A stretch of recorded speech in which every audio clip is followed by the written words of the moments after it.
Hey, welcome everybody. Today I'm doing a lovely cooking video of a beautiful ribeye steak, 30-day aged steak, and drinking just ginger beer, no alcohol, being very good, just ginger beer, a bit of lemon, a bit of ice on this beautiful day, looking out over the balcony of Totteridge, and I've got my pan ready here. In a moment we'll be cooking this beautiful steak. This is just an introduction to get your appetite all wet, all going, and we're going to be doing a superb cooking episode together. Anyway, it's a very simple episode today, my first one. I'm going to be doing this video. I'm going to be showing it to you, people out there in the land of the internet, and enjoy simple cooking of steak. So what do we do first? Okay, so sip of ginger beer. Sugar free as well. Okay, right now, this steak is very simple. You've got to have a nice aged steak. Look at the color of the meat, it's nice and deep red. You don't want to have young meat. The meat must be nice and aged. Okay, it's very important for steak. Simple. Olive oil, rub some olive oil into it. Get the steak up to room temperature. Don't cook it from the fridge. Have the meat nice and relaxed. It's a muscle after all. It comes from the fridge. Put it into a hot pan. The meat gets shocked. So lots and lots of lovely sea salt on there. I don't put pepper on the steak when I cook it. I find the pepper burns and gets bitter. Some people love to put pepper on the steak. It's entirely your choice. Next thing that we're going to do in a moment, we're going to move this induction hob into the shot, and we're going to start cooking this steak. And you know, I've got a few chips inside to go alongside the steak, so we can have a look at that at the end. Anyway, next shot you'll see me getting the steak on. Okay peoples, right, the induction hob is on. Now I found the secret with these induction hobs is take your time. This thing's quite powerful, and it has a very direct heat source in the sort of center of the pan. Now this is a good quality pan. It's a professional pan from Pro Cook, and it has steel and aluminium bottom for the heat distribution inside. But take your time in heating the pan. You know, give your pan, don't bang this thing on super high heat and expect the pan to like that, because these induction hobs, they can actually warp pans very easily.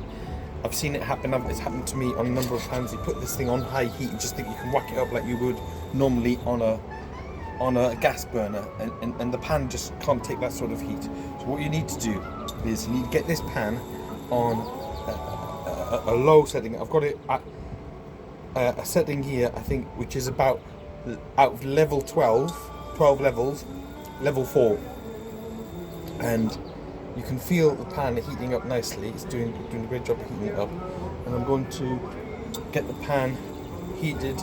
Probably going to take at least 7 or 8 minutes to get this pan up to a temperature, and then turn it up a little bit, up to a temperature, turn it up a little bit, and then we'll get the steak in next. Okay guys, got this pan. You can feel it's starting to, I can feel the heat coming off the pan from a distance now, so we know this pan's starting to get really hot. Yeah. So now I started on level 4, went up to level 6, now up to level 8. I mean that pan's getting really hot now. Yes, I think I'm going to put the steak on now. Very important. Get the steak on, and when you get the steak on here, I mean that's getting hot. That's getting real hot. When you get the steak on, don't mess around with it. Don't be moving it around backwards and forwards. Get the steak on. Done. Don't move it around. Leave it there. Gonna hit that heat up one more level, up to level 10 now. Right, and that's the secret with this. Don't touch it. You just leave the steak where it is. It's gonna do its thing. Okay? The steak's cooking very nicely right now on that pan. And obviously, being outside, we're gonna get lots of lovely smoke coming off that steak. Should really be doing this with a glass of nice red wine, of course. So we should be doing this back. Not doing any fancy today. This is just a test.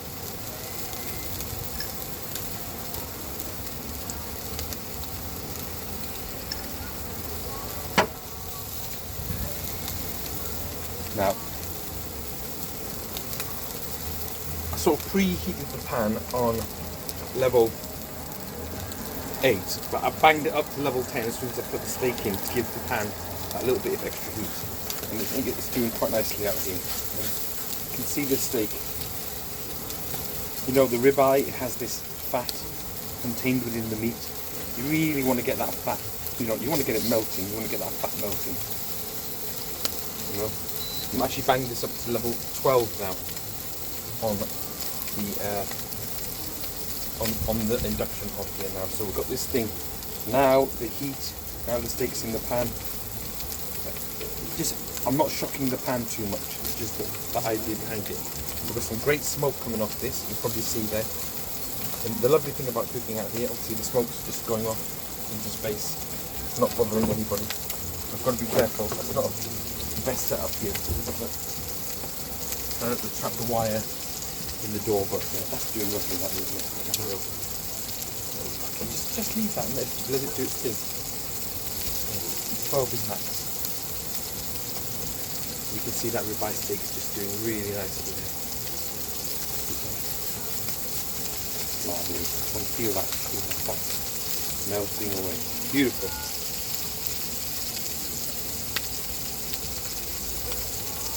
Gorgeous day here in London. It's lovely evening. You can see I'm quite comfortable in a pair of shorts and a t-shirt. In April. We're going to give that another minute or two, another minute, and then we're going to turn that over. You can see getting a lovely caramelization on that pan. And we're not, I repeat, we are not overheating and shocking the pan, and we're not overcooking this steak. It's going to be a lovely medium rare steak. It's going to get a nice, you know, decent size, thick piece of meat. I'm going to flip this over in a minute. Remember, all this lovely beautiful juice that comes out of here is all natural straight at the back. I mean, that's what you want. Obviously. That's what you want, that colour. That's what you've got to achieve with the steak. You've got to get that beautiful crisp crust on the outside. Of course, if you don't have enough temperature in your pan, what you end up doing is just cooking the steak too much on the inside. You don't get a nice medium rare meat. You need to have the intense heat, sear the outside, get a great sear on your steak, but you don't want to overcook the steak and have it too cooked on the inside. I'm going to knock this down one now, onto 10. Induction cooking is quite tricky. I mean, you know, every induction hob has a different power settings, different profiles. The magnets heat pans differently.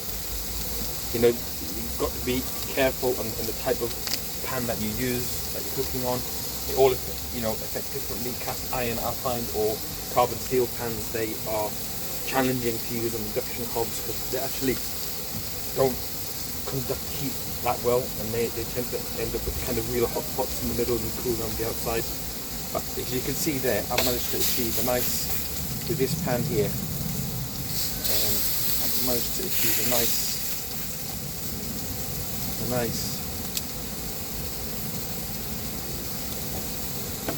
crust on there, which is very good. I'm really pleased with that.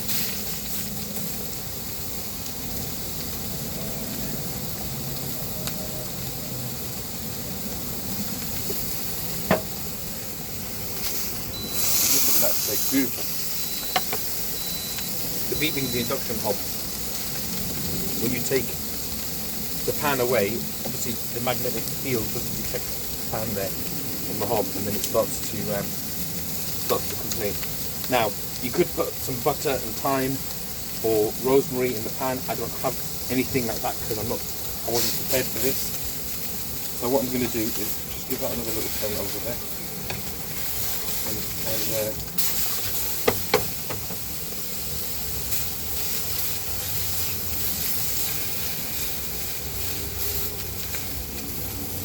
and we'll turn that off now. Normally now you would turn the heat off, you'd add some rosemary, the rosemary is lovely, and some butter onto the steak. As the pan cools down, you deglaze some of this at the bottom here, and create a lovely flavoured meat. And this as it stands, I think I'm happy with that. I'm going to rest that steak now, put it onto a plate, and let the pan cool down, and then we'll go inside and enjoy it. Look at that, beautiful. I'm going to enjoy this now and stop filming. Talk to you later.